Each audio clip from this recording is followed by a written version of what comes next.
If you are what you say you are, a superstar, then have no fear.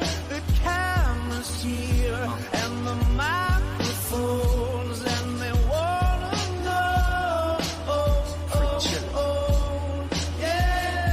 Yeah, a fresh, cool young Lou trying to cash his microphone check 212. Wanna believe my own hype.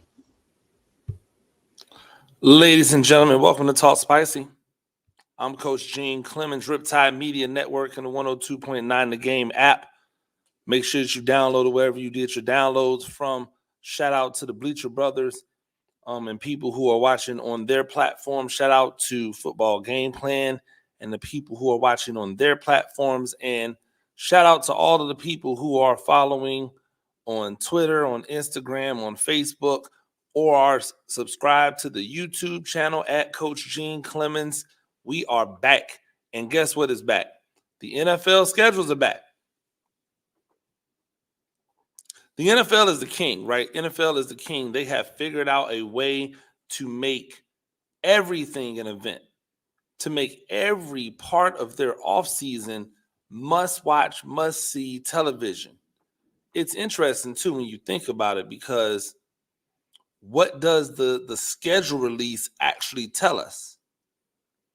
We already knew all of the teams that your favorite team was going to play. That was already known. So, and we already knew where the international games were going to sit, right? So, what's the hype? What's the hoopla?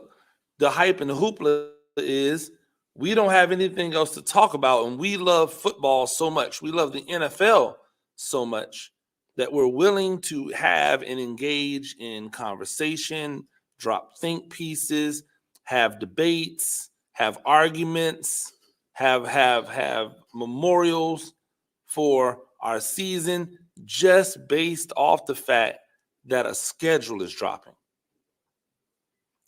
You got to let that sink in, because it's crazy to me when you think about it. But that's what we do. That's what we do. That's how we get down. And, it's all right. As a guy who covers the New York Giants, I appreciate more things to talk about in the space. And if you're like me, in the media, you can squeeze out a few days of talking about this schedule. If you're a fan, you can squeeze out a few days of content, discussing and dissecting the schedule. And in a time where there's no actual football on the field to talk about, this will do. Right? So I don't want to act as if I'm ungrateful for the NFL throwing us a lob, but I want to first acknowledge that this is a lob. And then I want to go into what I find interesting. The first thing, most people, fans, media, they want to know where the games are going to fall in, like what dates these particular games are going to fall on, right? There's some fans out there that might be deciding which games they want to buy tickets to based off of what date it falls on. If you're somebody in a bad weather city, bad weather meaning like snow, if you're from New York, if you're from Buffalo, if you're from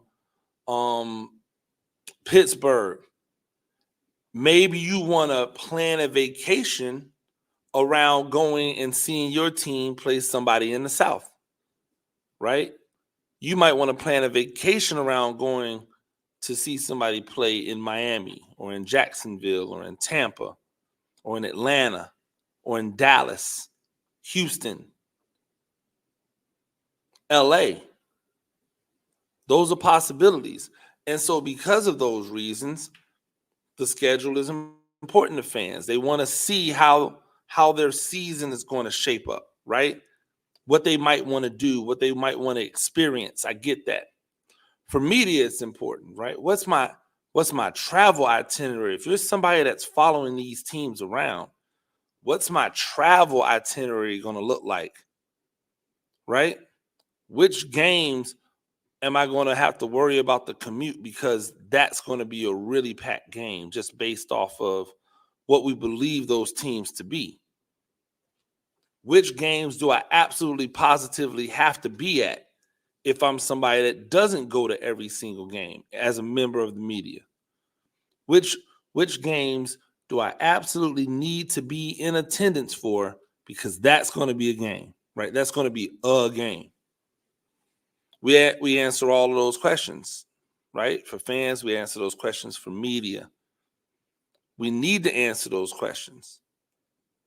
It's essential. We want to get excited. There's a group of us, either in the media or fans, that will sit down and look at that schedule, right? And start to put L's and W's next to each game. This is a projected loss. This is a projected win. This is a projected win. Based off what? Just based off what I think. Based off what that team was last year, what our team was last year. Obviously, the issue there is that no team is ever the same year to year, right? The parity in the NFL is like no other league. The parity in the NFL is different than any other league. College football isn't like that. Maybe the closest thing, I guess, right now is college basketball. When there's parity, like, you don't know what's going to happen. But even with saying that, Connecticut just won back-to-back championships, and they're probably putting together a squad that has an opportunity to win a third. So how much parity is it for real?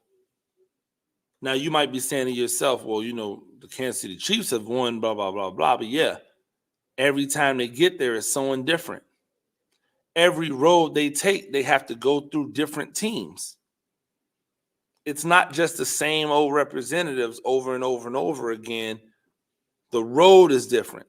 And that's why I said basketball is the closest to it, because when you look at the Final Four outside of Connecticut this year look much different and was structured much different than the Final Four in 2023.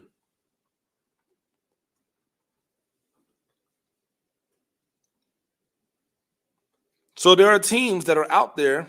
I'm sorry, not teams. There are people out there in the media and as fans that are putting L's and W's next to these weeks. They're setting themselves up for failure, or they're setting themselves up to look like a prophet, right? There's only two ways these things go, right? There's only two ways these things go. You either are going to look like a genius, or you're going to look like an idiot. There's no in between. You're either going to look stupid or you're going to look like a genius. But that's not what I was looking at, and that's not what I care about, right? We already knew the overseas games, so I guess maybe better slotting what the overseas games are going to be. I would love to go to Germany for the Giants, but I can't. That's a quick turnaround unless I'm going for, a week, maybe two. I don't know if I'm trying to make that trip. I don't think anyone is financing me to go there all by myself, right? And stay for the amount of time, or turn around and come back for the amount of time. So those things don't matter to me. Here's what I thought.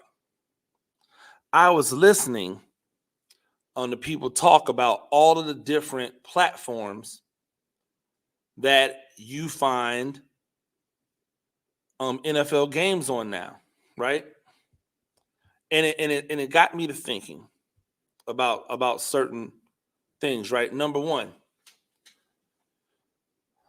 the public or the free broadcast channels, CBS, Fox, NBC, ABC, they all have games.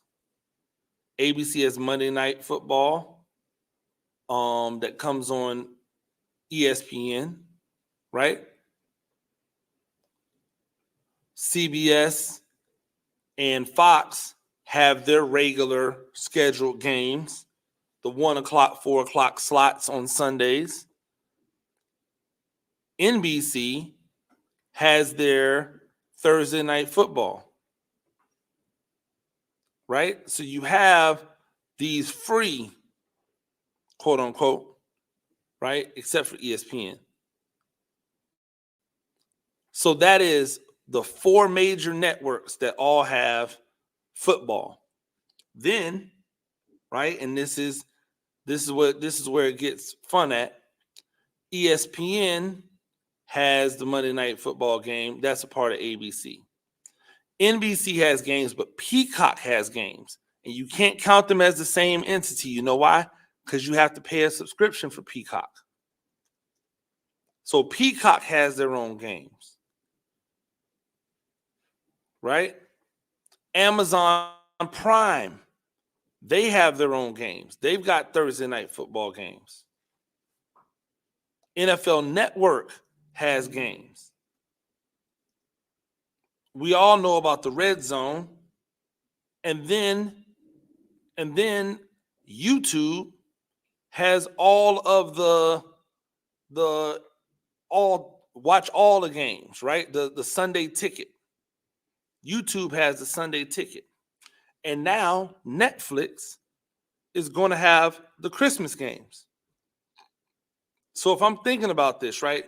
CBS, Fox, NBC, ESPN, ABC, NFL Network, Peacock, Amazon Prime, and now Netflix, right?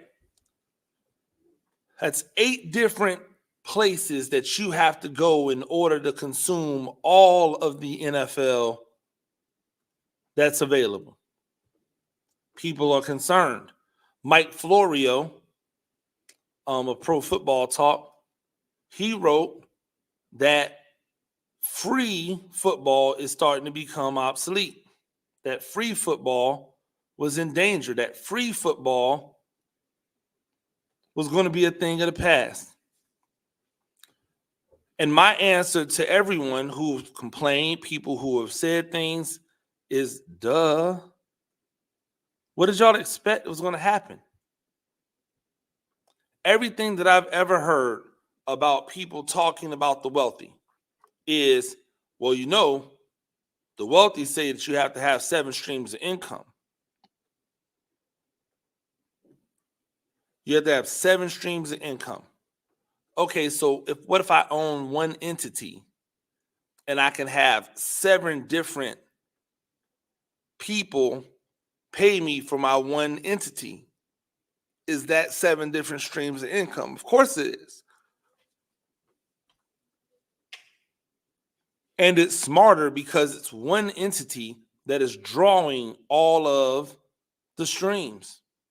If one disappears, there's still several others. If multiple disappear, there's still several others who might be willing to pay more for the stuff that the others no longer want. Remember, there was a time where people wanted to get out of the Monday Night Football game. And that is when ESPN came in and gobbled up Monday Night Football. Monday Night Football used to come on primetime public television. No cable needed. That's no longer the case. The NFL saw a way to make money off that one game and that one game alone. Right? That one game a week, they were able to figure out how to make money on. And now they've figured out how to make money off of individual week games. because the Netflix deal is only for 2 games, and both of them are on Christmas. Essentially, the NFL sold Netflix their Christmas lineup. They used to only play 2 games on Thanksgiving. How many do they play now? How many different platforms are those Thanksgiving games on now? The NFL, what they've done, what they've figured out is that their product is so good that everybody will pay for it, even if they're all paying for the same thing. If you live in an area, right? Like I live in Georgia. Where I live at, we get all of the Jaguar games. We get all the Jaguar games. We also get all of the Falcons games. Why would I ever need to get Sunday ticket if I live in the area where I get all the Falcons games and all the Jaguars games? Because I'm a Bucks fan. Because I cover the Giants. So if I want to watch every single Giants game, if I want to watch every single Bucks game, I must have Sunday ticket. It's not even an option. Hey, do you want Sunday ticket? Do you not? If I don't, then I don't get to watch these games. I got to go and find a bar somewhere or a restaurant somewhere that has TVs that might have the Sunday ticket to where they can get every game and watch them there. You know how annoying that is, how frustrating that is, especially with somebody who covers the team and has to watch. I'm trying to take notes and give analysis and on the spot reactions next to a bunch of drunk people yelling and screaming.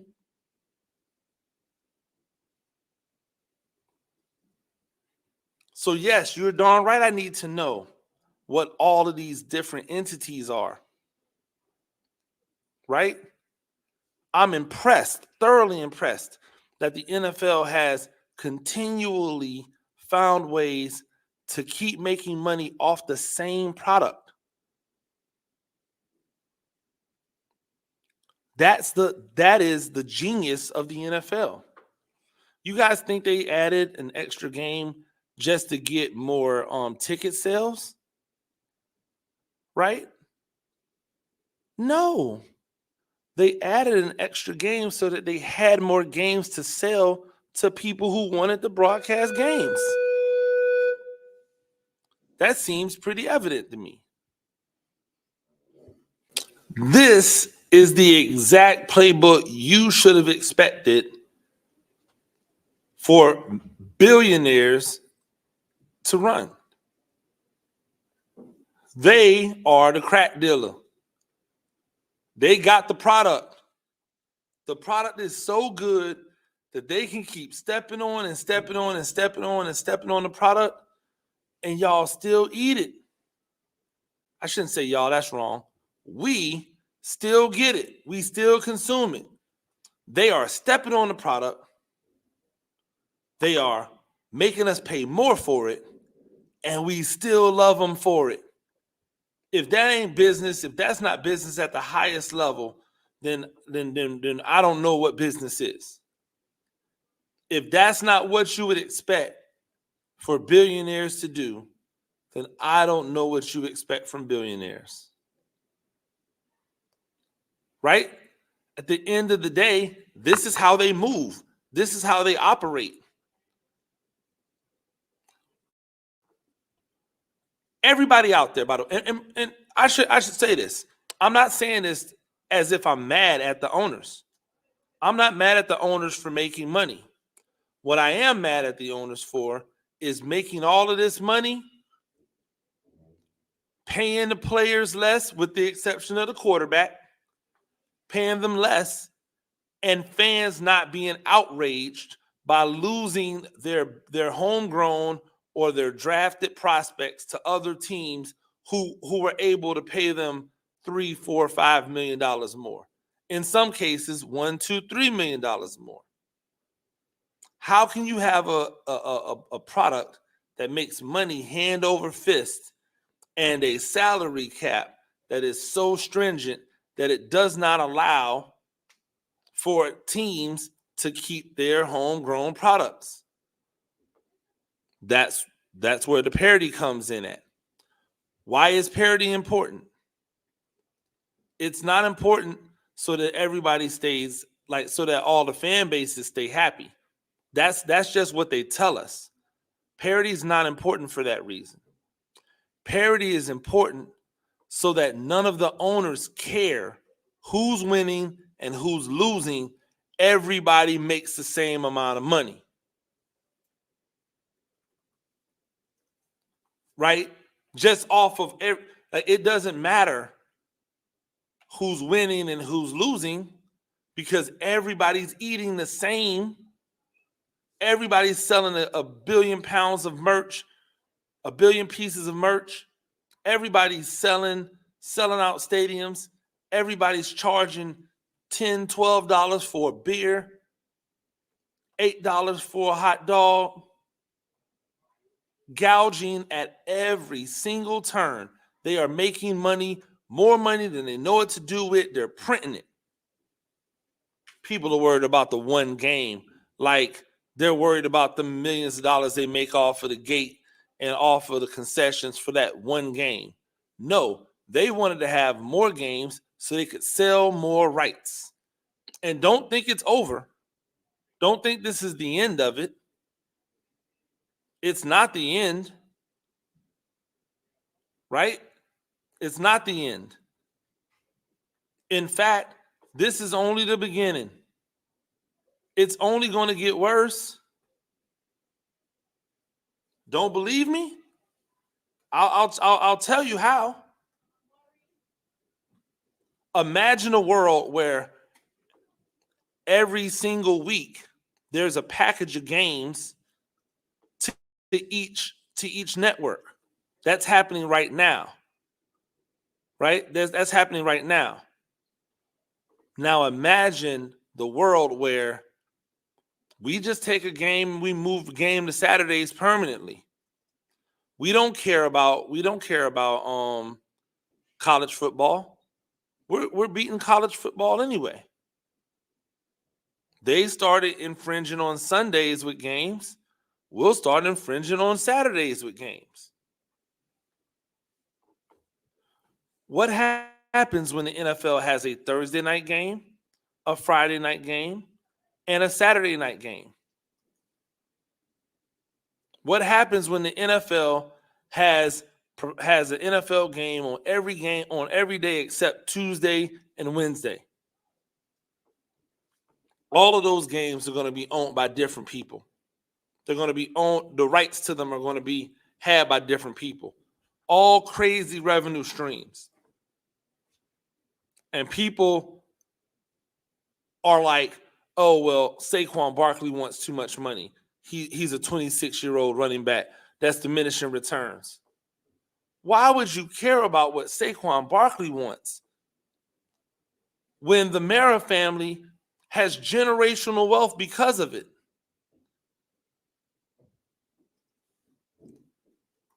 We are always willing to look at the small things. Oh, well, it's going to be, no more free TV, no more free football. Oh, Peacock, they couldn't have possibly made enough money off of that deal in order to make it worth it. Are you serious? Let's say 10 million people signed up for Peacock because they wanted that game last year that went on Peacock, right? Let's say that 10 million people signed up for it because they wanted those games. How much is the basic Peacock plan? $6?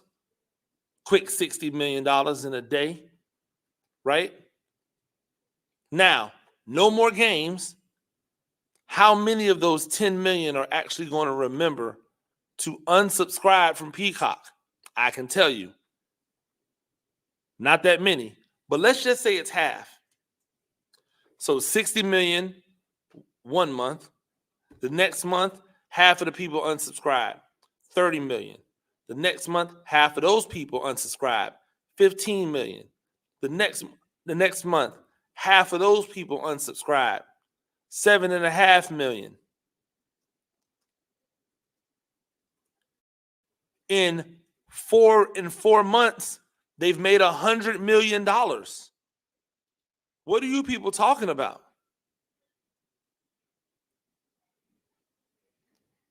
Well over $100 million. Only to turn around and next year, when it's time for their games again, guess what you people are going to do? Another 10 million buys, but now it's not $6, it's $7, it's $8, right? Everybody has seen their subscriptions go, oh, well, it was $5.99, now it's going to be $7.99. And you know what we all say individually?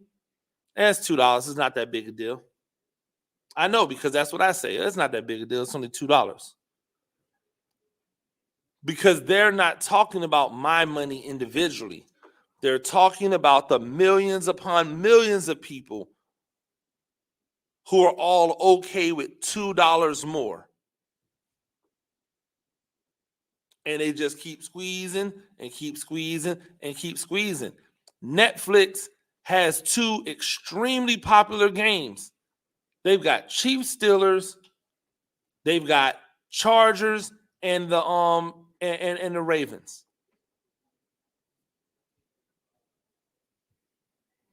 Those are some heck of a game. Those are some really high-level games for those teams to have. Right? So I just look at it and go, congratulations to the, hey, they beat the game. We're hooked. We are all, the needles in the vein on the product. We're hooked. We're not going anywhere. Now we got to turn our attention to how they use our money rather than complaining about giving them our money, because we've already given them the money. Now we got to make them use it better. Stop paying these super average quarterbacks $250,000 deals and give that money to the people that matter the most. The other players. I've rarely ever heard, oh my God, this team is really good. They're just a quarterback away. Atlanta made a move like they were a quarterback away. Guess what? They're not a quarterback away. They made a move in free agency as if they were a quarterback away, but they're not a quarterback away.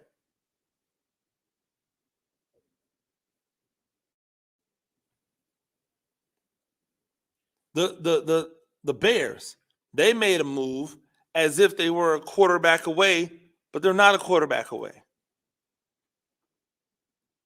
But at least in their case, their move came via via the draft. So they got it for low money. The Giants made a move as if they were a defensive end away, but they're not a defensive end away. Not even close. We gotta hold these ownerships teams more accountable for how they're spending the money. For what we as fans are getting from them. Only then will you be able to go back and feel all right about the fact that they're squeezing money from us at every turn. But that's what they should do. If I was in their position, I'd be doing more. If I was in the position that they were in, you guys don't understand. It would be even worse. It would be 15 different outlets. Hey, how can we stream this somewhere and get the money direct to consumer? I don't even want to go through anybody else. I want to be able to set up my own stream as the New York Giants or as the Philadelphia Eagles, as the Dallas Cowboys. I want to set up my own stream. I want to charge my fans $5 a piece to come join the stream. $10 a piece to come. You know how much tickets are? Interactive with, I'm going direct to consumer. I'll make all the money. Now I don't have to share with 32 other teams. I get it all to myself. I would have games like that. I would fight for it. Hey, everybody's got to televise at least one game of their own. You get to keep all the money yourself. You keep what you kill. You think Jerry Jones isn't going for it? That's the biggest fan base in all of football. So don't be shocked by this. This is exactly the game plan that the wealthy use in order to stay wealthy. Applaud it and then find a way to use it to your advantage. We're going to take a quick break. Coming up on Talk Spicy, we're going to be talking about these uniforms that have dropped from the New York Giants. I'm going to give you my my thought on them and my thought on uniforms overall. Once again, this is Talk Spicy on the Riptide Media Network.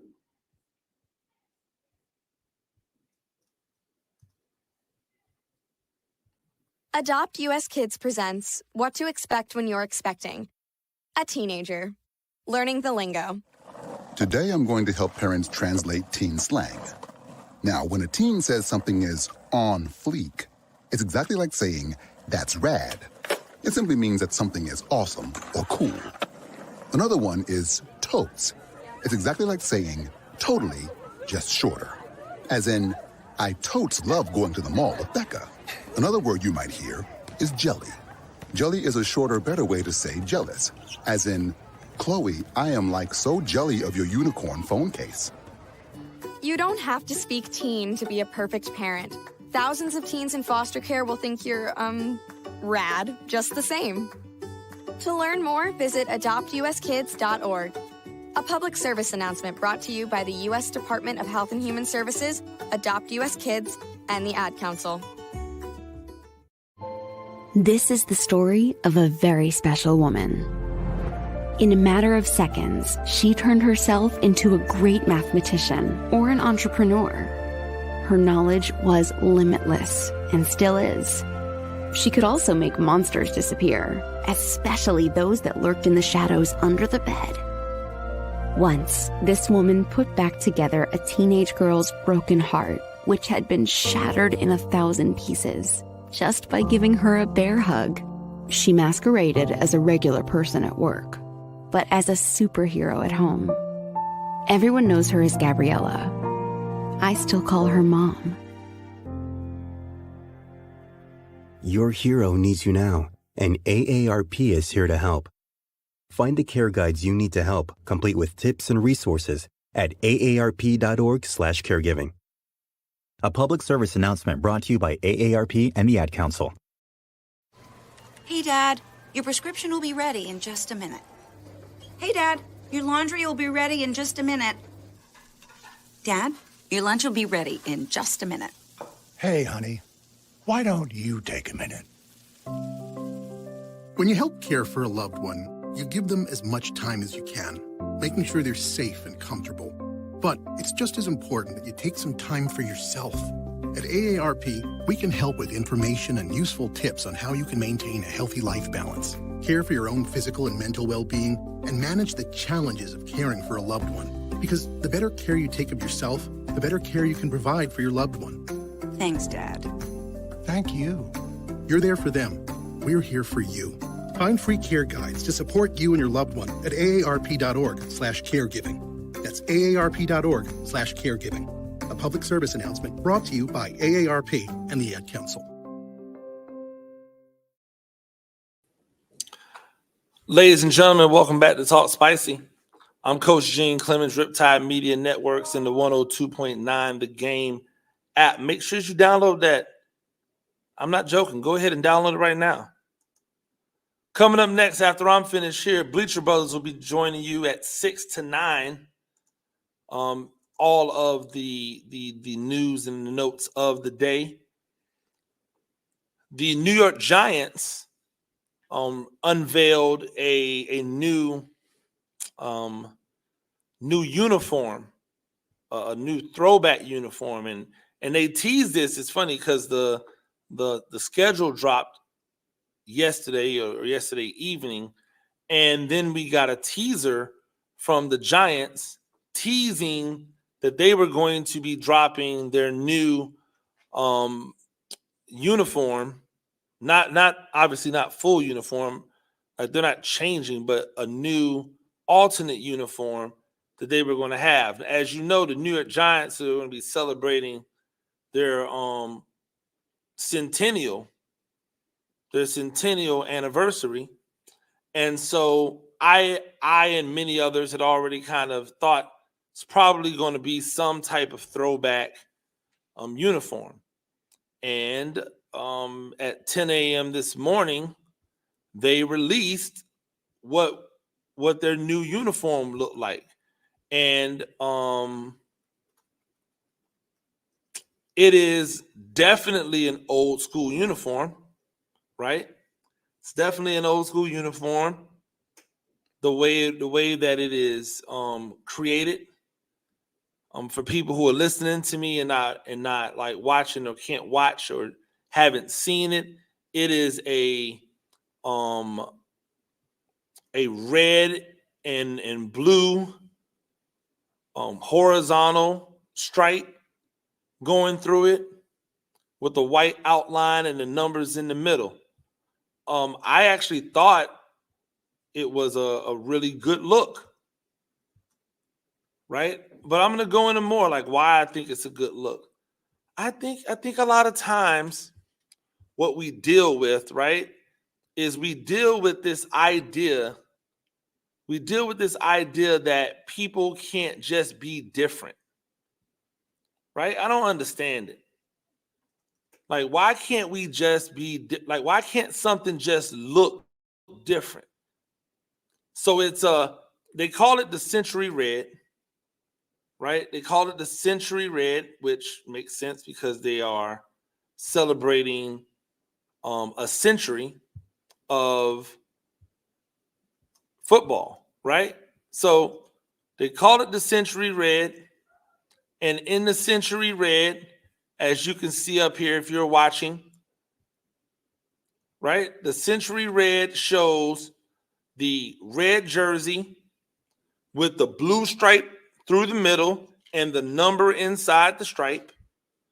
They have a helmet that looks very much like the Michigan helmet, you know, the winged helmet. Delaware has made that helmet pretty popular as well. University of Delaware Blue Hens, the Michigan Wolverines, they have that helmet. But that helmet look is not exclusive to them. That helmet look goes back a very long way. Some people are talking about the pants and the fact that the pants are, you know, kind of like an old gold look and not like white. And it's like, you don't get it. This is not supposed to be a modernized look or a modern look. This is supposed to be an old look that they put a modern feel to. So if you put white pants with it, then it would lose the mystique of what the old uniform is supposed to look like. And the fact that people don't get that, the fact that people don't understand that this is not supposed to be some like brand new age look, I think it is hilarious. You've got people who are saying that they want the pants to be red. Well, then how would that work? Because that's not the old look. And shout out to Sino at SJS 0816 on Twitter, who up, and I'm gonna play it really quick as you can see it pop up on the screen next to me. In the NFL. Well, this particular jersey, which was worn in 1936, really looks more like a hockey sweater.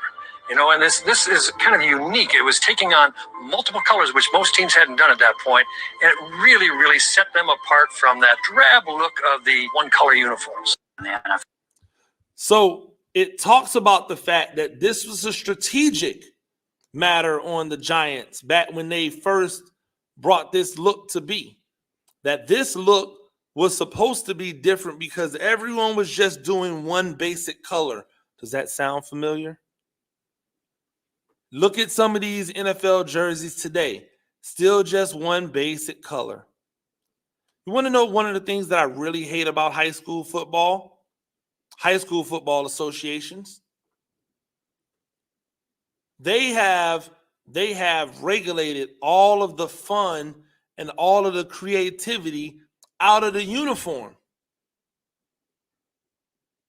In high school football, everything has to be boring. You can't have this. You can only have this. You can only use this color. I remember this was probably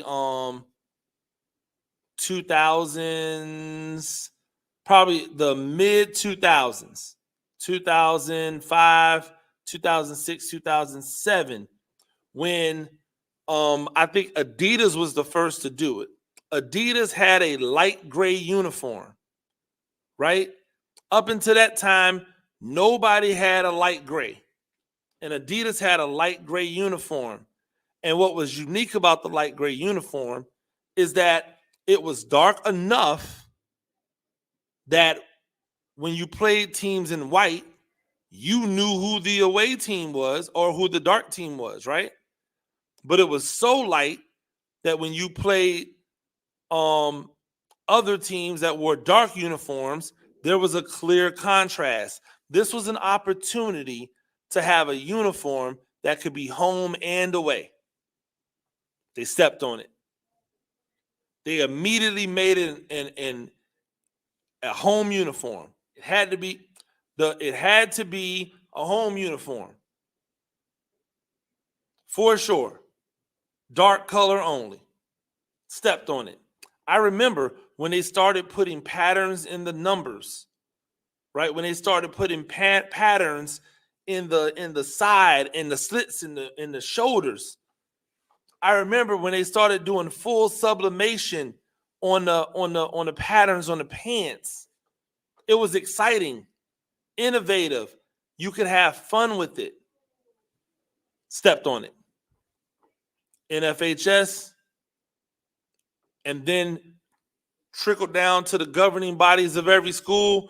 It has to be a full this. It has to be a full that. The shirt can't have this. The pants can't have that. You can only have this certain type of color here. You can have this number, but the number has to be a solid color this, contrasting with that. They stepped on it. They took all the fun out of it. And that's what it felt like. That's what it continues to feel like in the NFL. All of these uniforms are safe. Even if they have multiple colors, the colors are in the safe place. And this jersey reminded me of the time, like they said, where people were not trying to play it safe. And this jersey is going to pop. Not everybody's going to like this jersey, but guess what? Everybody doesn't have to like it. It's not for everyone. It's not for everyone. But you can't deny it. When you see it, it stands out. It looks bold. It's different. People like, oh, well, the pants, those go out of had the red pants. That's not historically accurate. Oh, I ought to put white pants. That's not historically accurate. So if you're trying to pay homage to the past, don't you want to be historically accurate? And in the past, they had those khaki color or tan color pants that teams used to wear, probably because of them getting dirty. There's a chance that tan look wasn't originally tan. But because they barnstormed, because they went from city to city playing football games, right? and they had to get around and get everywhere. The tan just made sense. It's the most practical. If they were just making an alternate jersey that didn't have any historical reference, then okay, nitpick me about the color of the pants. Tell me that the uniform looks dated. But it looks dated, and the pants are what they are because that's what they were going for. Don't tell me you're a fan and then don't appreciate when the team does something that is in lockstep with the tradition of the team. How can you be a fan if that's the case? I'm not mad at people who get mad at it. I'm saying understand why they did it and then appreciate it from the perspective that as a fan, your team is doing something different. Every time, every single time, I see teams take a chance with like an old school uniform. If it's not the modernized old school, right? The 80s and the 70s, or even like the early 90s, or like if it's not those, people want to bag on it. I love when I used to play Madden or college football, and I would be able to go and select the vintage uniform. I'd be able to go and get the old school uniform, pull it out of mothballs. Oh my gosh, that was my favorite. That was fly. I appreciated that. I appreciated the way in which many people should appreciate what they're doing here. And what's that? That's paying homage, right? That is paying homage. That is giving respect. That's what they should do.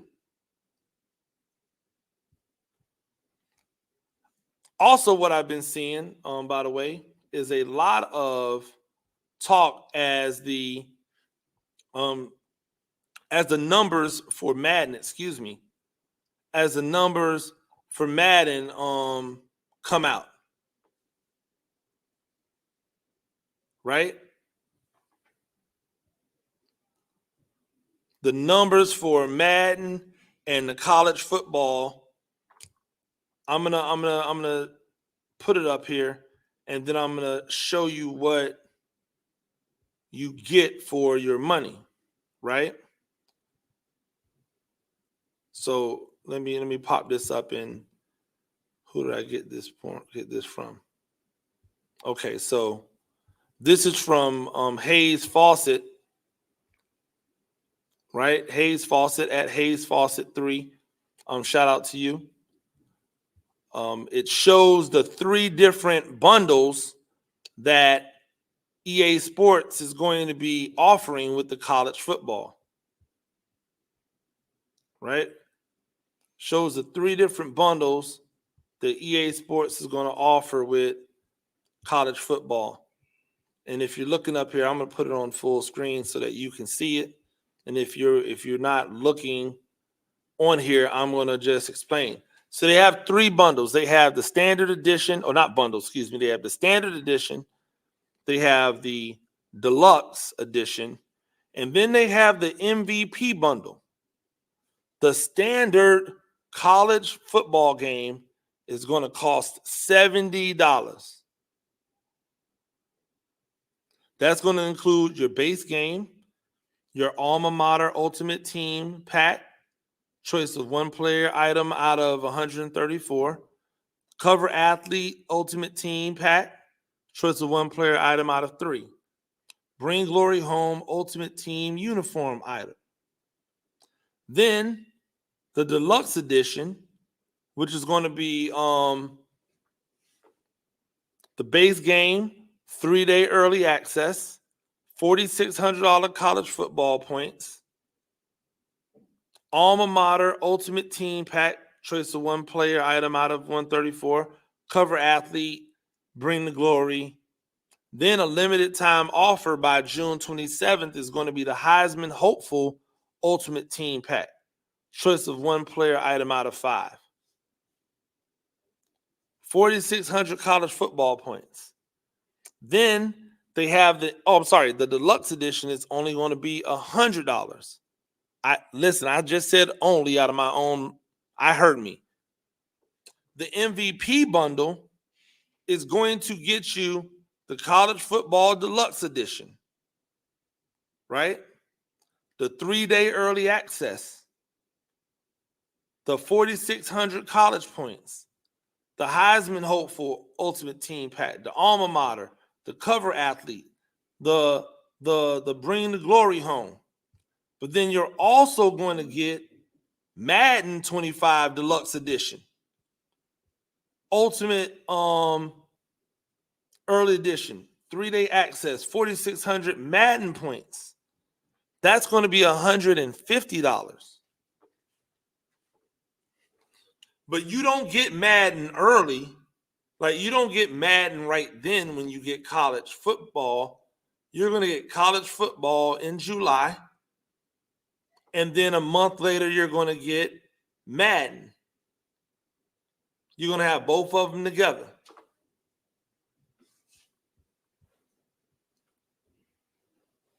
They are already setting it up to just grab your money.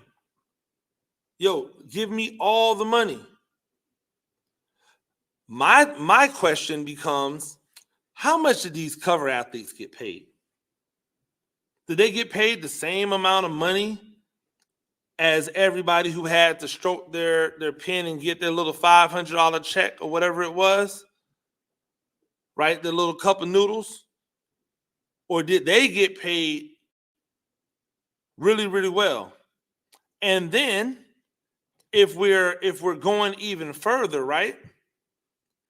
If they got 3 people, if they have 3 people on the cover of this college football, only one of them is a star. Edward from Michigan, he's not a star.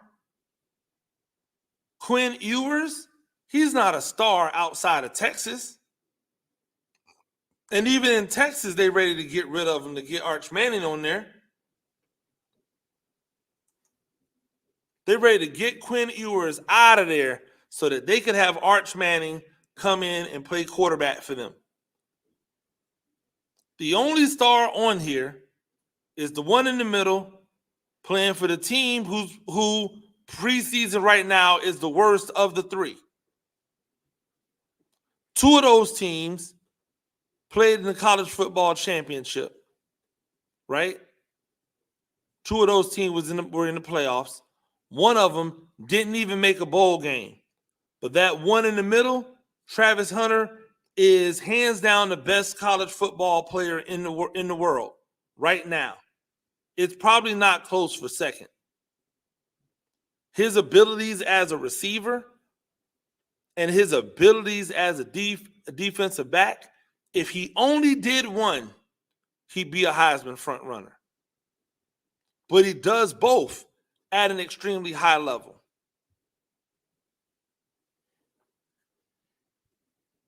I think it's really interesting, right? Like, I just wonder how much money did these dudes get?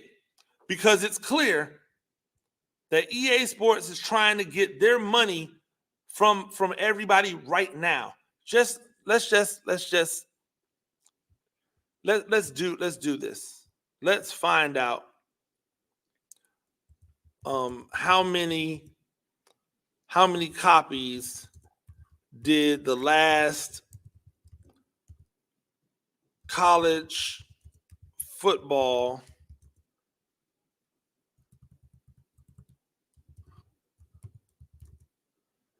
EA Sports game sell?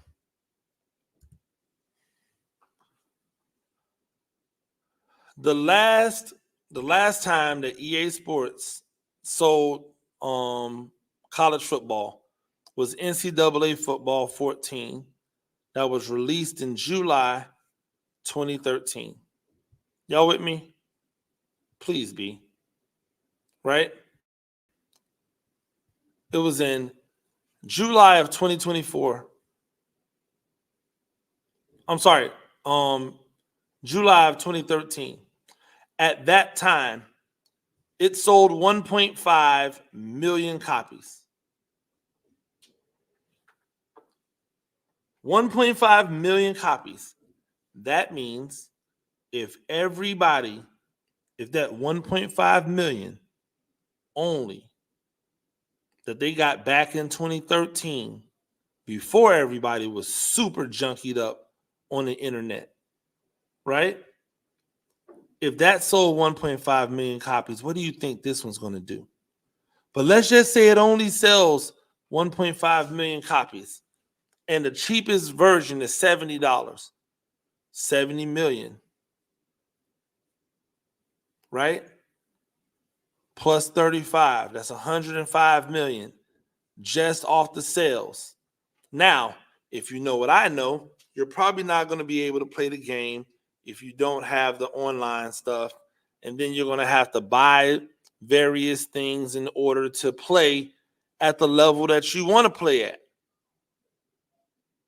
You're going to be paying more money. This thing's a license to print money. Who's getting broke off? It's not the regular players, because they all signed up and sold themselves away for like $500 in a tuna fish sandwich. They fought to get rights. They fought to get NIL rights, and then they're giving up their name, image, and likeness for peanuts.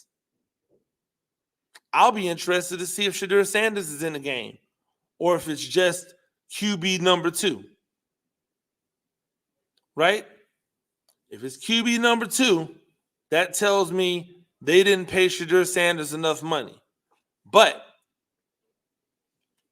if Shedeur Sanders is on that game, if Shiloh Sanders is on that game, if Arch Manning is on that game, then you can guarantee that they got paid more than $500 and a spicy tuna casserole.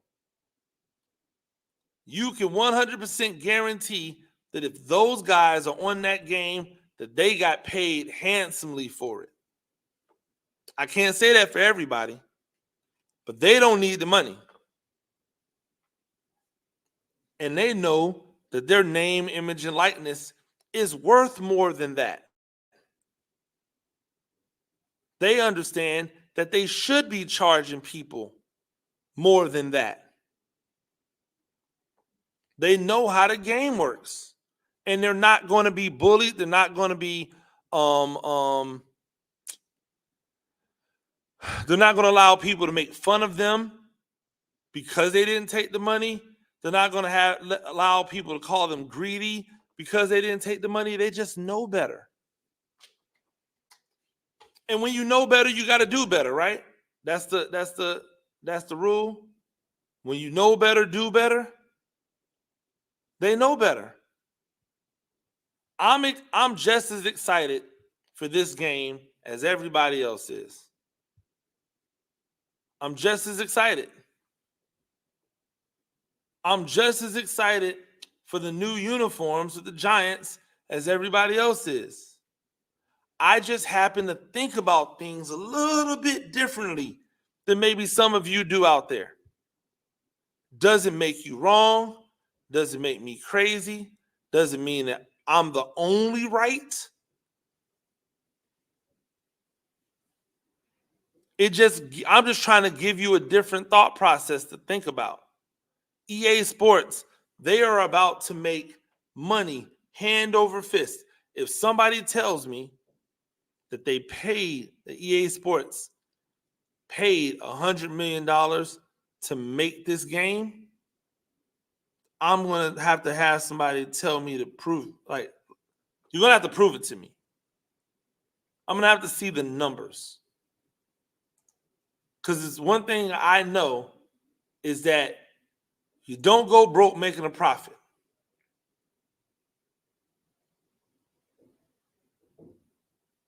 You don't go broke making a profit. And if 1.5 million people go and grab this, they're going to make a profit. I am predicting something much, much higher. I'm predicting something along the lines of 2.5 to 3 million. I'm looking for stuff in the ridiculous range. I wouldn't be surprised if 5 million. I would not be surprised if 5 million people bought this game. That is how anticipated the return of the game is. I want to see it because I want to talk about it. The same way that I want to talk about a lot of things. I want to see it so that I can talk about it. Stay tuned because when I come back, I'll be joined by Carita Parks of Double Take Sports and of Bowie TV. We'll be talking some WNBA. We'll be talking about the Mystics. We'll be talking about my thought processes on the draft and why I believe that people involved with women's basketball are dropping the ball. We'll do all that when we get back. We'll even talk a little bit of Ravens' schedule. We'll do that when we come back.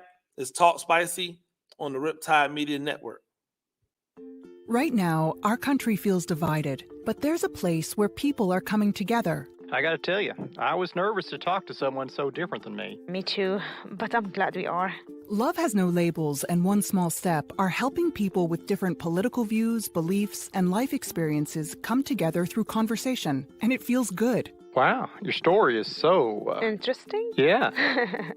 When people actually sit down, talk, and listen to one another, they can break down boundaries and connect as human beings. At lovehasnolabels.com/onesmallstep, you can listen to amazing, life-changing conversations and find simple tools to start a conversation of your own. I know one thing. This conversation gives me hope. It gives me a lot of hope, too. Take a step toward bringing our country and your community together by having the courage to start a conversation at lovehasnolabels.com/onesmallstep. A message from StoryCorps, Love Has No Labels, and the Ad Council. People do some pretty cool things in their 40s and 50s. Why should saving for retirement be any different? I mean, they go back to college, learn new instruments, start skateboarding. Whoa! Okay, maybe that one's not for everybody, but saving for retirement is. With aceyourretirement.org, you can get on track with your retirement savings no matter your age. Just have a 3-minute chat with Avo, the friendly digital retirement coach from AARP. You'll get personalized recommendations based on your input that are easy to understand and work with your lifestyle. It's quick, easy, and free. Plus, it's sponsored by AARP, so you know they got your back. Woohoo! Gnarly move, Dad. Thanks, sweetie. So wherever you are in your retirement savings journey, head to aceyourretirement.org and start chatting with Avo today. That's aceyourretirement.org. A message from AARP and the Ad Council. This is the story of a very special woman. In a matter of seconds, she turned herself into a great mathematician or an entrepreneur. Her knowledge was limitless and still is. She could also make monsters disappear, especially those that lurked in the shadows under the bed. Once, this woman put back together a teenage girl's broken heart, which had been shattered in 1,000 pieces, just by giving her a bear hug. She masqueraded as a regular person at work, but as a superhero at home. Everyone knows her as Gabriella. I still call her Mom. Your hero needs you now, and AARP is here to help. Find the care guides you need to help, complete with tips and resources at aarp.org/caregiving. A public service announcement brought to you by AARP and the Ad Council.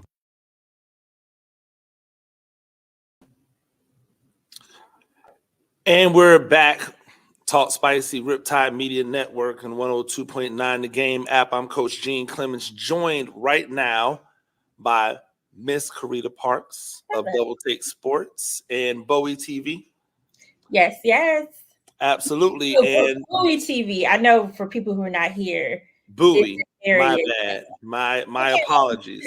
Bowie. Nobody outside of this area has said it correctly. So well, yeah, you probably didn't say it correctly until you were there. Well, I had heard of it by then. Oh, okay. You're cheating. That's cheating. I had heard of it by the time I started working for it. I was about to say, because you were from an area that would definitely call it Bowie. Oh, for sure. But yeah, I've been here 10 years though, so now I know you got it down. Yes, absolutely. Well, my apologies, Bowie. Oh no, on TV. The WNBA season has started. The first 2 days are in the books. As I've talked about, Asia Wilson is the best thing in the WNBA. Caitlin Clark's going to have a lot of issues because people play defense in the WNBA. Last night, Angel Reese had an okay game, but that I just don't think is good enough for the number 1 and 2 pick. And then we're talking about the Washington Mystics, and there has been a lot of change over especially over the last few years with the makeup and design of this team. What did you see game 1? What are you optimistic about? What do you still have questions about? I was pleasantly surprised, I will say, because they have had so many changes. And since I've been covering the team, I feel like this is the biggest makeover. You don't have Natasha Cloud. Regardless of who changed, she was still there. You don't have Elena Deladon. And yes, she was hurt here and there, but when she was there, she was the mainstay of that team. So, it's a new identity. And considering that the New York Liberty went to the playoffs last year, the Mystics did too. They played each other. And this game, the final score, the final score was 85-80. Liberty won. But the Mystics played them hard. The pace of play was fast. I was impressed with that. They played them hard until those final couple minutes in the fourth, and then the game got a little sloppy, and New York was able to come back. So the Mystics dominated that game. So I think if they can clean up some of the mistakes, the mental mistakes, the turnovers, the missed shots towards the end of the game and close it out, then they are in good shape. And Shakira Austin, she's coming back from a hip injury. So she went through a big rehab, didn't really know what to expect from her. I think she was even surprised and happy for herself, but she had an amazing game. She looked like the old Shakira, and when she's out there, she's a force to be reckoned with. So that was pretty good too. What do I still have concerns about? My concerns at this point will be, I'll continue to watch like the last quarter of the game, because in the preseason game against the Lynx, it was the same situation. The game should have been the Mystics, and down the stretch, they lost it. So I'll continue to watch that, because that will be a concern for me. You can't dominate the entire game and then lose it late in the fourth quarter. So we'll have to see, how that pans out as we continue to move forward. Well, I think that's the mark of championship caliber teams, right? Is the ability to close games out. Who's the woman that they go to down the stretch? Like when things are starting to get a little haywire, that's my question. Yeah. Who's the person that they can go, all right, she's a bucket, go out and stabilize things before everything falls apart? I don't know if they have that answer yet. And when they don't have that answer, when you play teams like New York, who a lot of people believe to be the second best team in the WNBA, if only on paper, but also because they were a representative in the championship game last year, you're going to have to close a game out when you have the lead in the third quarter, because they have the firepower to just run you down in the fourth quarter if you don't. I mean, honestly, to answer your question, I do think they have Ariel Atkins. I mean, she is the veteran on the team. She's one of the longest tenured. She's been there as long as Natasha and Elena were. I think the issue I think as a team, they see her as a leader. But I believe across the league, because although she was a factor for sure, she was still in the shadows of Natasha and Elena. So I think that she's going to have to step up more and make her presence known. She was the leading scorer as well. So she's balling, but I just think as time goes on, she's going to have to make it. She's not a noisy person. She is kind of like a fly under the radar type, but she's going to have to be like that voice and that stabilizing factor for this team as they move forward. And I think, and I will say, Shakira too. I think she's going to have to step into that leadership role, but she gives me that fire. So I think she just got to do it. But I think that those are your two there, but they're really just going to have to step up a little more as we keep going forward. From a leadership perspective, they're doing what they need to do on the court. So, obviously it's still, we're only a game in, so it's not like we're one whole game. Yeah, we're only a game in. So it's not doom and gloom or anything like that, but it is something to definitely watch, because the haves and the have-nots of the WNBA, when it comes to we know that the elite level teams have the ability to just flip the switch and put up a 45 to 48 point quarter on you like this. And then you're like, what just happened, right? And so I think it really behooves you that if you have a lead, you have to know how to sit on that lead and continue to press it forward. I want to talk about some of the big news that's happened in the WNBA, and then some questions that I have about how things are moving, because I really do believe that this is the time that if you are someone who is invested in women's sports, you have to go in right now. You have to be able to hard charge right now. You can't wait. Because the iron is as hot as it's going to be right now. Agreed. Yeah. Correct. It's the hottest I've seen it. I was thinking about that before the season started. This is the most WNBA news I have seen before a season starts.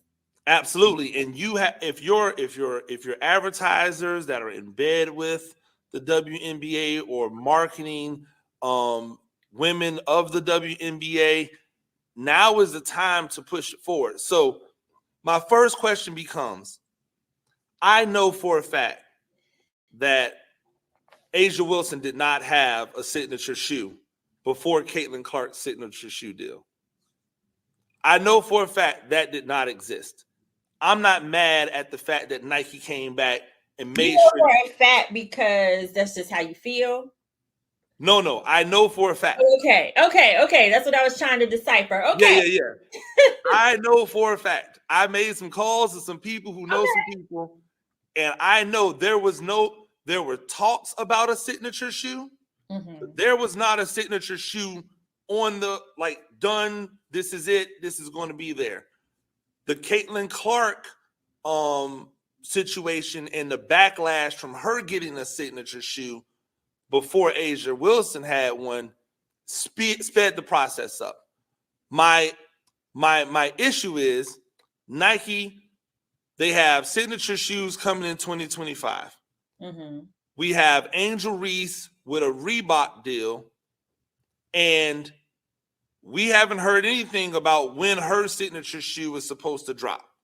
This is as hot as the WNBA has been. This is as hot as women's basketball has been. This is an Olympic year. Why do these women not have shoes that are ready to be dropped on the Olympics? Do you think that is a complete miss by these shoe companies? I mean, obviously it is a complete miss for sure, because the best time is to strike when the iron is hot. Now, I don't know how long it takes to make a signature shoe. So Angel Reese, that's a pretty new deal. I don't know how long it takes for a shoe to, but Caitlin Clark It was the shoe and the deal that dropped. I can't remember. Was it both or just the deal? It was the deal and the announcement of a signature shoe at the same time. Did the shoe drop? That's what I can't remember. No. It No had shoe. Yeah. So I'm thinking it's 25. It's 2025 for her as well.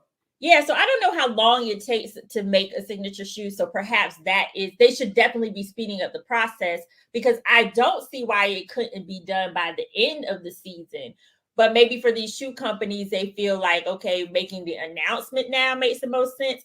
But if you want folks to buy the shoe, because let's just be honest, we don't know how Caitlin Clark or Angel Reese are going to pan out. That's the biggest question. So why not go ahead and drop that shoe while it's unknown?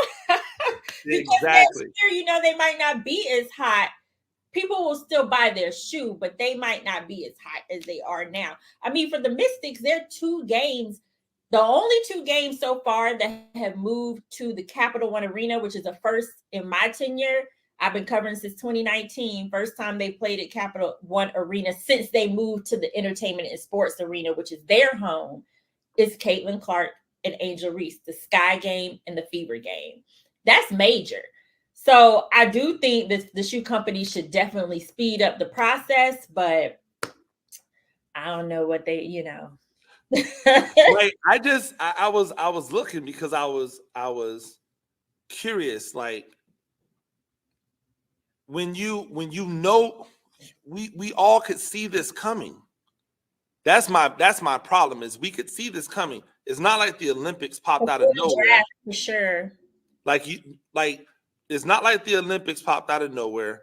We already knew Caitlin Clark was going to be the number 1 overall pick. Like, I would have already had prototypes ready. But I think that this is still an example of the difference, or the work, I should say, that still needs to be done when it comes to women's sports, right? Because if this was a big NBA player, a big NFL player coming down in the draft, those shoes would have been ready. Like you said, those prototypes would have been ready. But as we've seen, it's always slower on the women's side. Should it be? No, they have a prototype with all the other sports that they cover. Or all the athletes, I should say, that they have, who have shoes and who have lines, so they know how this works. They know how this works. Yeah, I'm just frustrated. I'm just frustrated from the standpoint of, if this is how you're moving, don't then come back to me a year later if Caitlin Clark isn't then as hot as fish grease, if Angel Reese isn't as hot as fish grease, and tell me, oh, well, look, the appetite died out. No, you didn't do the things to ride the wave the way it should have been ridden. And if so, the announcement, absolutely, and the product shortly after. Exactly, especially in what is an Olympic year, which we know even more than men's basketball is really big for the women's game, and what they're able to do. So, like, I just look at that and I'm like, I don't quite understand what the thought process was with making these announcements and then not having anything to show, like not even a logo, like not even, hey, this is what we think this is, the logo is going to be for these signature shoes. And with Reebok, there is nothing. Like there's nothing. All we got is Angel Reese's picks. Oh, well, these are things that Angel likes, but nothing, like no fashion line, none of the things that can like show, okay, well, this is what she does and what she likes and how she operates. And I just feel like it's a complete miss, because you have people who've leaned into these areas and you're not taking advantage of it. It doesn't really make any sense to me. Another thing that I was thinking about, the WNBA has 3 rounds in their draft. 36 elite level collegiate women get drafted in the WNBA draft. 13 of them made a team. 13 made a team.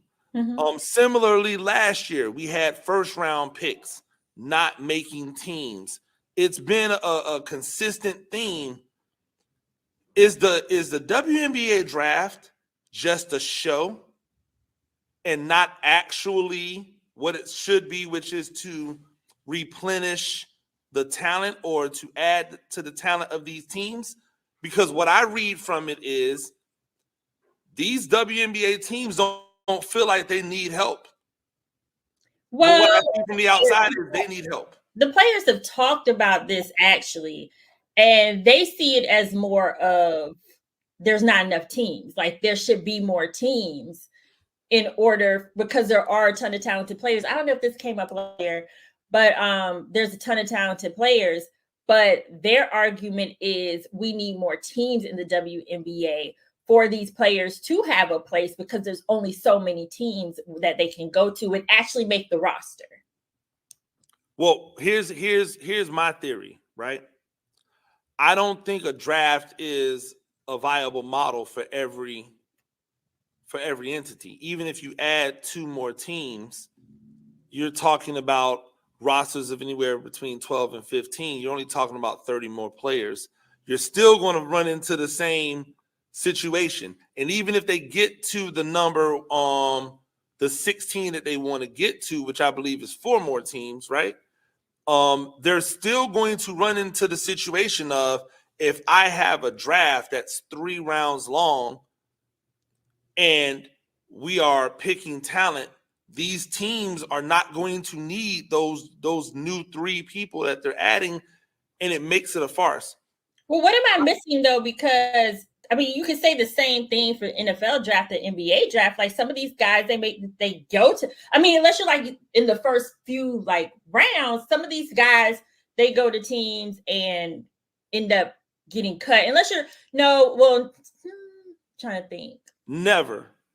Never is a first round draft pick not making. I didn't say a first round draft pick though. But in the WNBA, we have first round draft picks not making. Hasn't made a team.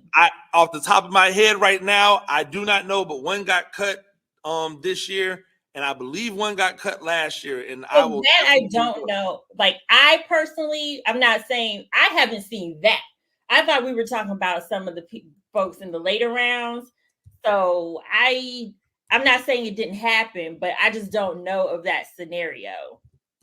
Yeah, and my issue with it is, why do you need a draft if you're not going? If the players aren't even making the team? Oh, here it is.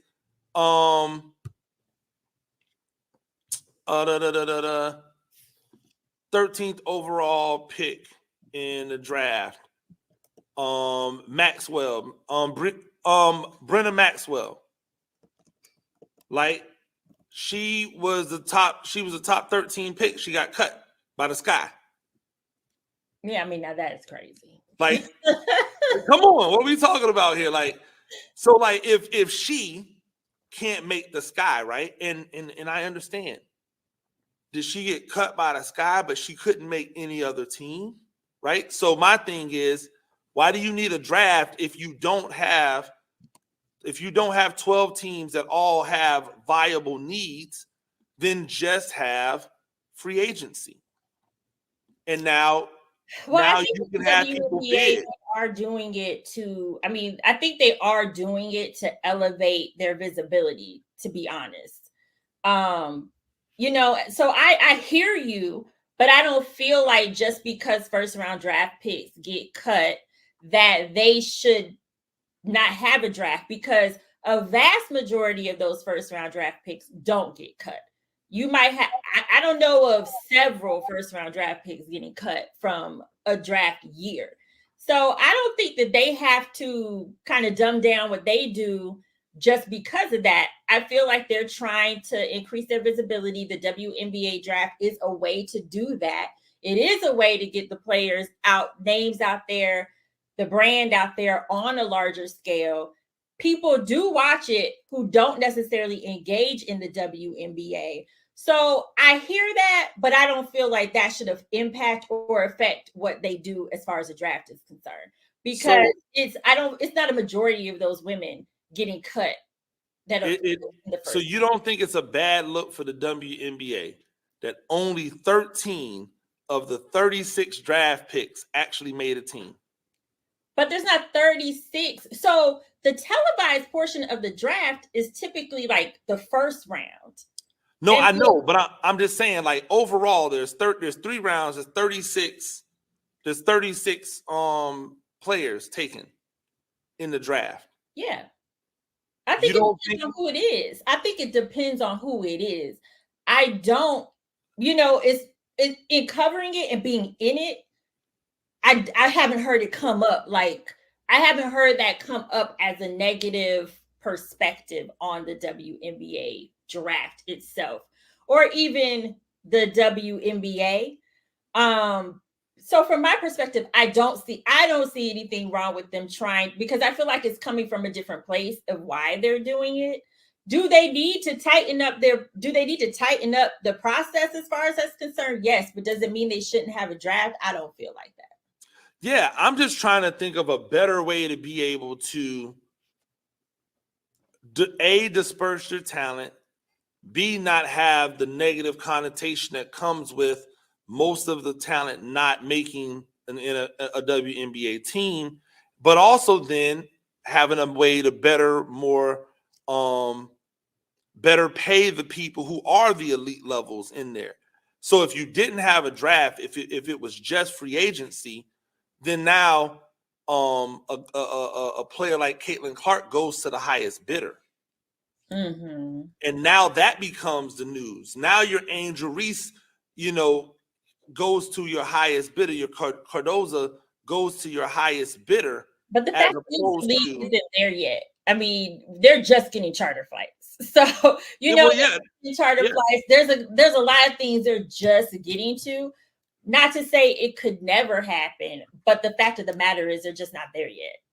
Yeah, I just think that and it's just the way I'm looking at it from the perspective of, hey, what am I saying? If let's just say Atlanta. Atlanta's not very good.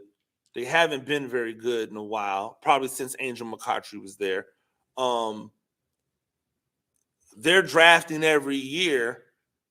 Like, how is the best talent in college not making that roster consistently is it because I think there's just two things in play here. A, I think the WNBA holds on to players way too long. They're not as cutthroat as some other leagues are when it comes to the age of players. And maybe even sometimes the pocketbook of players. Like, you have these players who are not what they used to be, but still have names that are still out there, and you have younger talents not being pushed. I think that could be a slight misstep on the league, because you're not replenishing it with enough younger talent, and then that results in you having these rosters that are packed where you can't bring in another rookie, right? Also, why do you need 36 players being drafted? Like, you can just reduce the draft. Like, just have the draft be a first round. Mm-hmm. And then everybody else can be free agents and find their way onto a roster wherever you are, because it's not like they're televising the entire draft. They're only televising the first round, maybe I think the first round and into the second round, I forget. But there's a premium on those first rounds. So if that's all the talent that's really necessary, that have a legitimate opportunity to make the team, then only have that amount of people be available. I just don't like seeing a bunch of second round picks getting cut from teams, because it just makes it seem as if, well, what's the use? This league is already where it's supposed to be.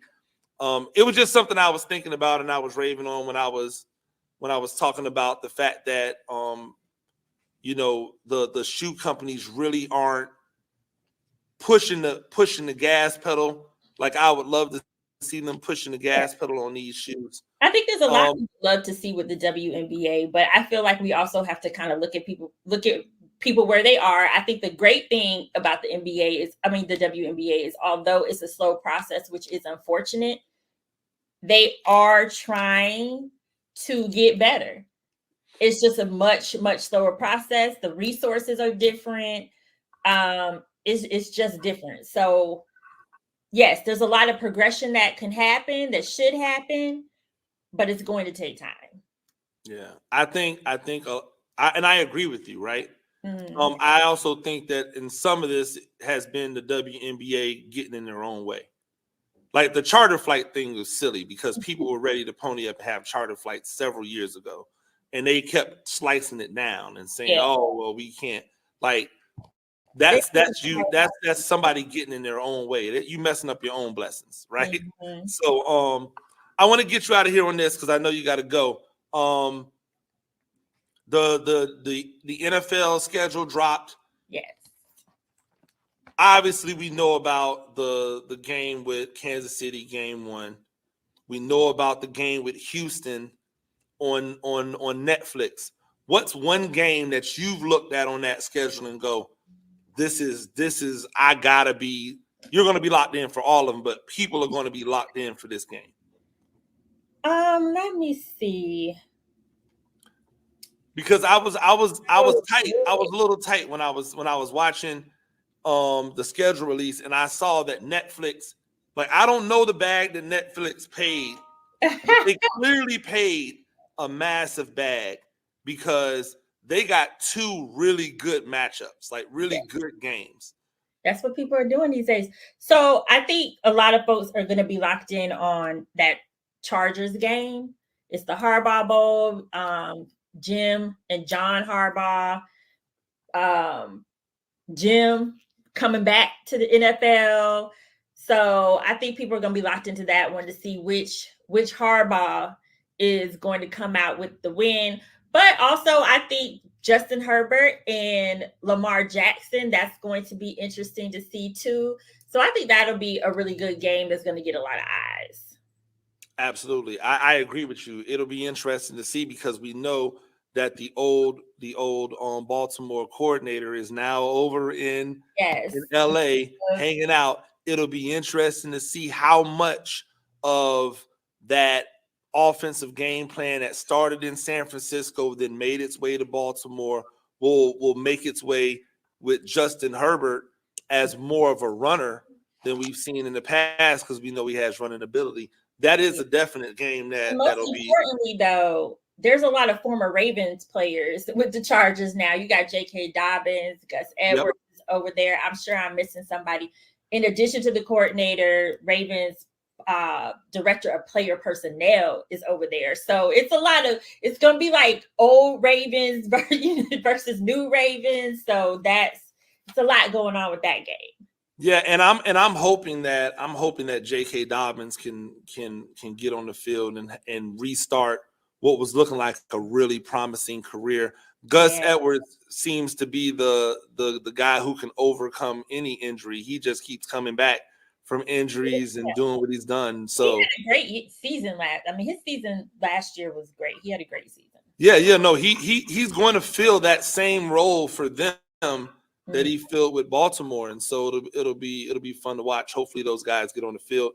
Carita, I appreciate it. As always, we will touch base again, talk more about the Mystics and what they've got going on in the WNBA as this thing keeps going. Make sure that you follow Carita at Carita C Parks on X. Make sure that you're tapping into Double Take Sports and to Bowie TV. Yes. Not Bowie. Bowie TV. Bowie TV for all of their content. Carita, I appreciate you. No problem. Thanks for having me. Hey, thank you again. And when we come back, ladies and gentlemen, we'll be talking more about the events of the day.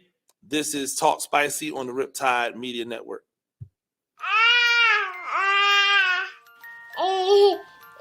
To some people, The sound of a baby babbling doesn't mean much. But that's not necessarily true.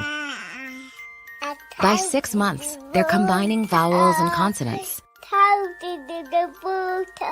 By 9 months, they're trying out different kinds of sounds. And by 12 months, their babbling is beginning to take on some meaning. Especially if there's no babbling at all. Little to no babbling by 12 months or later is just one of the possible signs of autism in children. Early screening and intervention can make a lifetime of difference and unlock a world of possibilities. Take the first step at autismspeaks.org. A public service announcement brought to you by Autism Speaks and the Ad Council. The following is made possible by Dad. Why was the basketball court all wet? Because the players kept dribbling all over it. The dad joke. Corny, grown-worthy, but also one of the simplest ways to share a moment with your kids. Why do you have to be careful when it's raining cats and dogs? Because you might step in a poodle.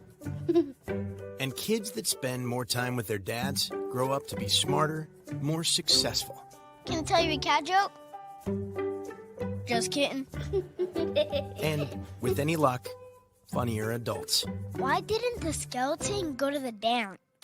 Because he didn't have any body to go with. Dad jokes rule. So take a moment to make a moment and give your kid a laugh.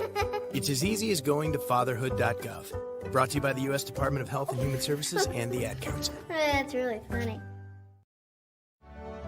Okay, men, this is your time. Maybe you didn't choose this, but you're here now. You're gonna go out there and be an all-star caregiver. It's up to you. So what are you gonna do? You're gonna go grocery shopping, cook, clean, be there emotionally and physically. You gotta dig deeper. Drive them to physical therapy, doctor's appointments. Don't you forget about the pharmacy. No, you won't. Because that's what caregivers do. Don't give up. Don't ever give up. This is your time to show the world, your family, and yourself that you're tougher than tough. Now go out there and be the best caregiver this world has ever seen. Caregiving is tougher than tough. Find the care guides you need at aarp.org/caregiving. A public service announcement brought to you by AARP and the Ad Council.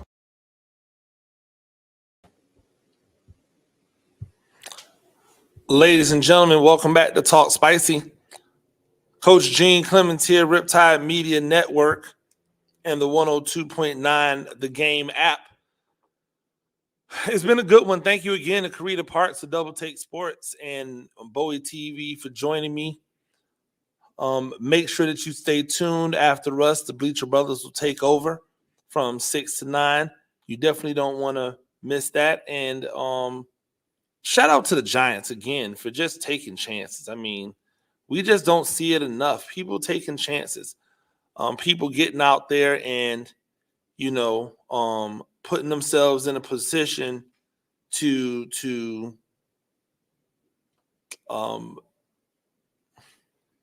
what's the word I'm looking for?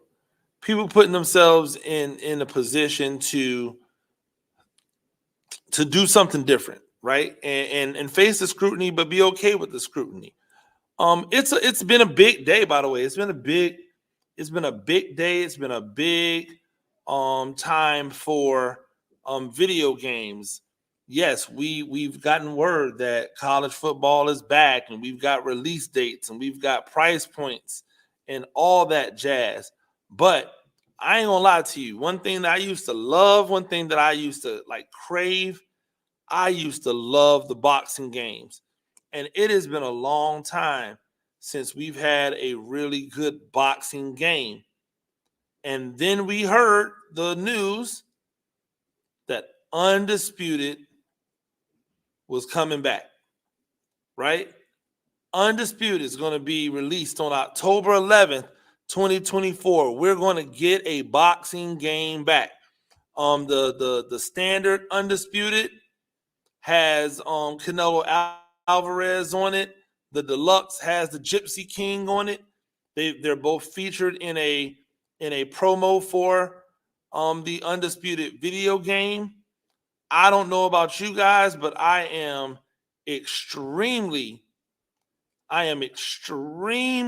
excited about y'all gonna make me go out and just update all of the video game consoles and use whatever little money I have that I'm supposed to be paying like rent with or something, and go out here and get these video game consoles. I am extremely excited about it.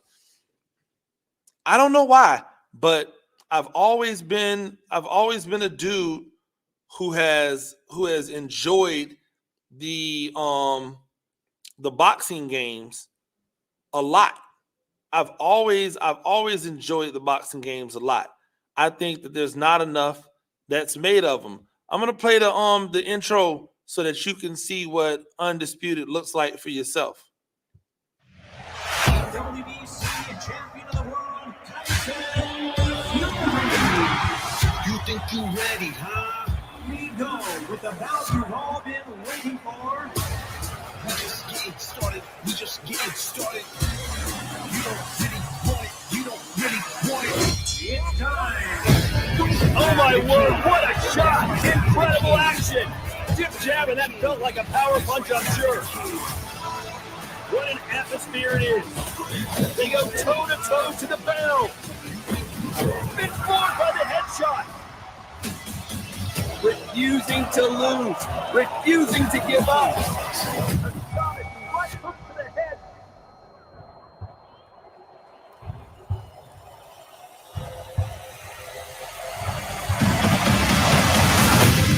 Bow to the king.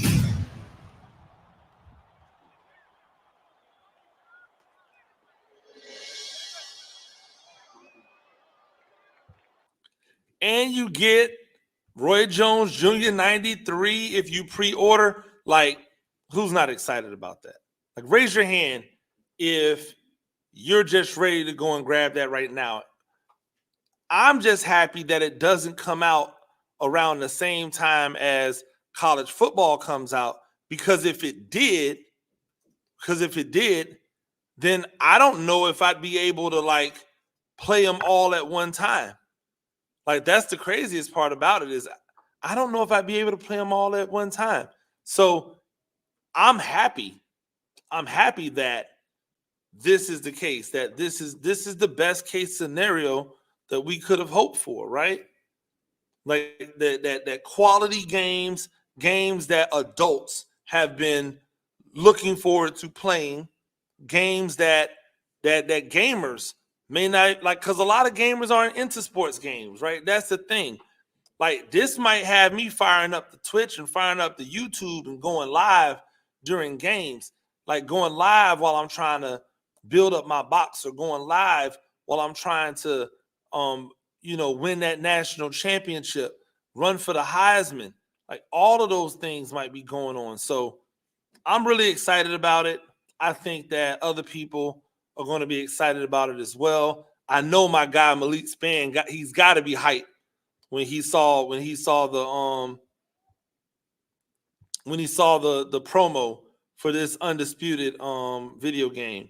He had to be hyped. If he's not hyped, I would be 100% surprised if he wasn't hyped to see this. So it's great. Again, I think that what we're seeing is that there's the opportunity for adults not to be kids, but to be adults, but while also enjoying the things that we enjoyed as kids. Shout out to X-Men 97, because it's excellent, right? It's fantastic. But as an adult, I can sit back and appreciate, right? I can sit back and appreciate that the same way that I can sit back and appreciate anything else as an adult, even though that is in the animated form, right? That we always just immediately associate with kids. We immediately associate animated anything with kids. And so, like, I'm hype. I can't wait to see what college football is like. I can't wait to see what Undisputed is like. All of those things get me excited about the fall. The only problem is that it's only May 16th, right? So we've got some time to wait. We've got some time to wait. We've got some things to do before we get to that point. But again, it is hella exciting to be able to see where things are going when it comes to those things. A few things before we get out of here. Let's hit some trending topics, right? Couple things that have been in the news lately. Harrison Butker, who decided that he was going to let the world know that he believed that the woman's place was in the kitchen. I'm different, right? I feel as if when people show you who they are, it's that much better. It's that much better, right? When people show you who they are, it's that much better. So, for the one thing, somebody compared Travis Kelce getting his degree and chugging a beer and slamming it down, right, to what Harrison Butker said. And why am I not playing the Harrison Butker audio? Because I don't agree with it, right? So I'm not here to like start more controversy, because all of this stuff just becomes political, and I'm not really here for the politics. What I'm here to tell you is when people show you who they are, believe them.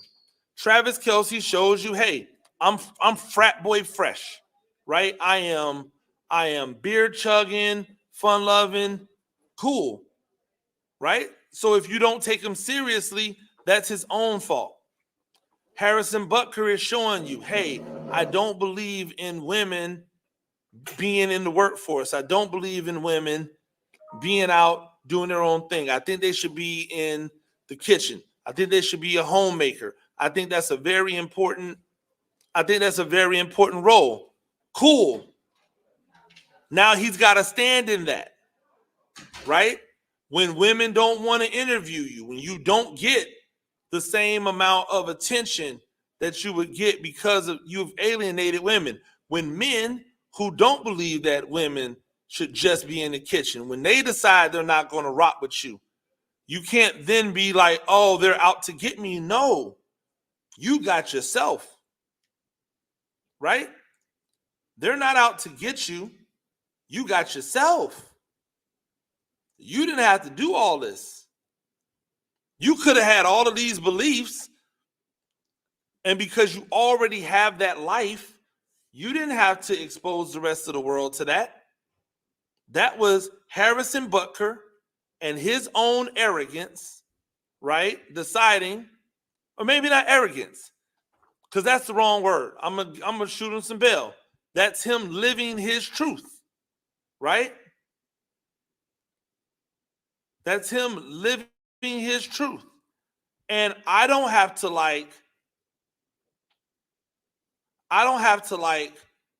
what he said to respect the fact that he was willing to say it out loud in front of people for the entire world to see. Now don't start acting like a victim when they come back for your head, because they will. Don't start acting like a victim when they say that you're a misogynist, or they say that you're anti-Semitic, or you say that whatever.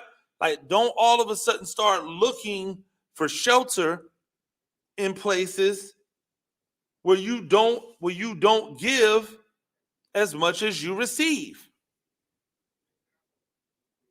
That's all. That's all. Like, I don't, when you show, I'd rather the racist tell me they're a racist, right? Not calling Harrison Butker a racist. But I'd rather the racist tell me that they're a racist. Why? So I know who to avoid. I'd rather the sexist tell me that they're a sexist so that I know who to tell my nieces, my sisters, the other women in my life to avoid. I'd rather know who you are, right? I'd rather know who you are and be able to have who you are exposed and open and out here so that nobody ever has to worry about what your true intentions are, about who you are inside. Thank you, Harrison Butker. You saved me some time. I personally didn't like you because I thought you were inconsistent. I don't have to not like you because you don't like women. That's cool with me.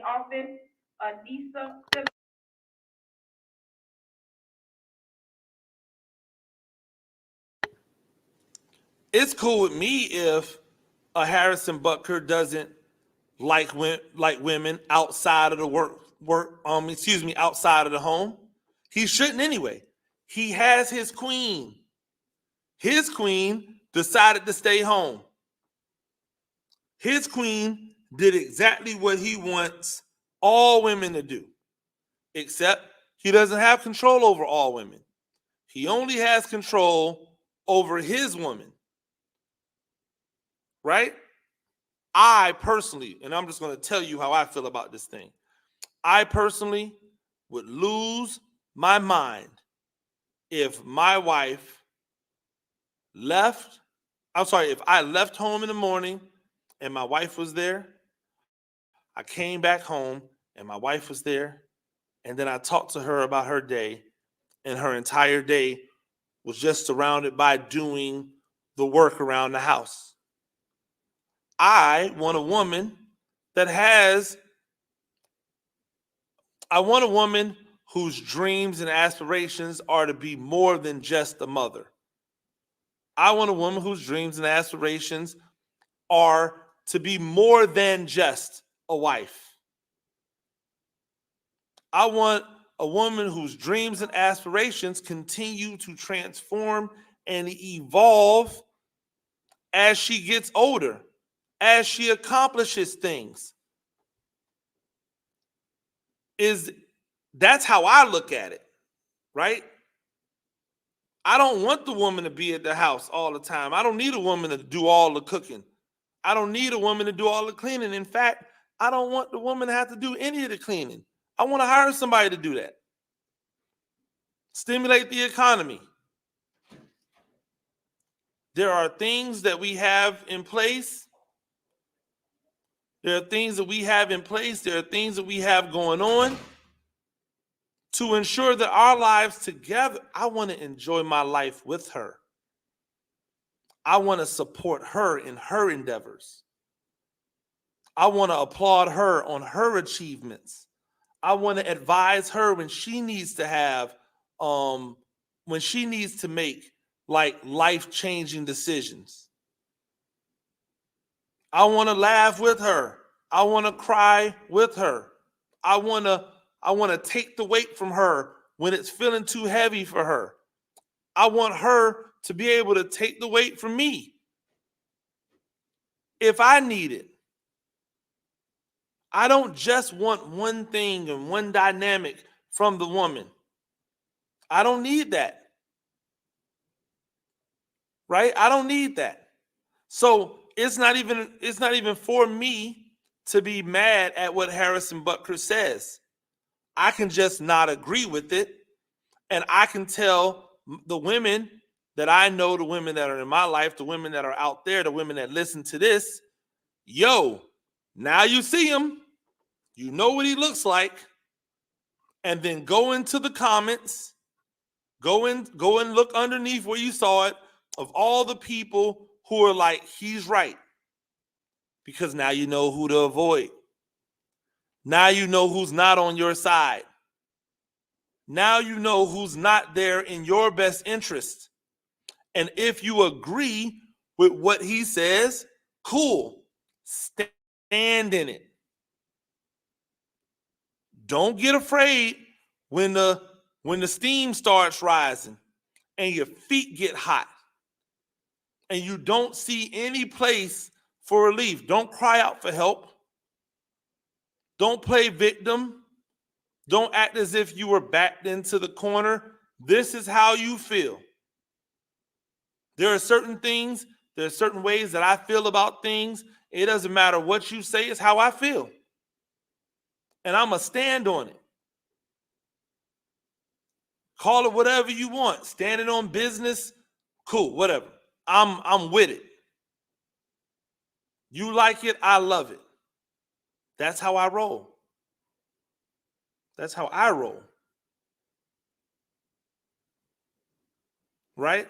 That's how I roll. My understanding of how other people roll only happens when they do stuff like this. And when they do, I can go, oh, cool. Like I said, my issues with Harrison Butker was long before now. Bro, you got all this arm, you be missing the easiest kicks. I mean, all this leg, and you be missing the easiest kicks in America. Well, Coach Gene, you couldn't do it. I don't get paid millions of dollars a kick. We're not talking about me here. We're talking about him. And now, every kick that he misses becomes even more focused. Because I don't think he should lose his job over this, right? He shouldn't lose his job because he has an opinion. Oh, wait, that's right. Colin Kaepernick wasn't, I guess, well, you know what? It's different because Colin Kaepernick wanted to be a starter and he opted out of his deal and nobody wanted to make him a starter. So then nobody signed him as a backup.